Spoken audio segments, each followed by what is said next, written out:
Na-experience mo na bang umutang ang kapatid, kaibigan, o kamag-anak mo? Tapos nung singilan na, parang ikaw pa yung masama. Alam mo, minsan hindi pera ang nawawala, kundi relasyon, respeto, at tiwala. May kaibigan akong sobrang bait mga pards. Kapag may humihiram sa kanya, pinapautang niya. Noong una maliit lang, mga 1,000, 2,000. Pero habang tumatagal mga pards, lumalaki.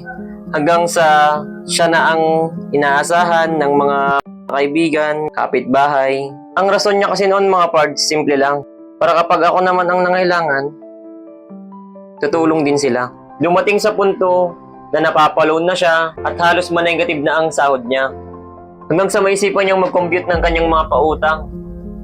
At laking gulat niya mga pards na halos umabot na pala ito ng 200,000. At dito na siya nagumpisang na-stress. Hanggang dumating ang araw na siya naman yung nangangailangan ng tulong. Nagkasakit siya at kailangan niya ng malaking pera para pampacheck up at pambili ng gamot. Ngayon, nag-message siya sa mga pinautangan niya na kailangan niya na yung mga pinahiram niyang pera. At ito ang nangyari mga pards.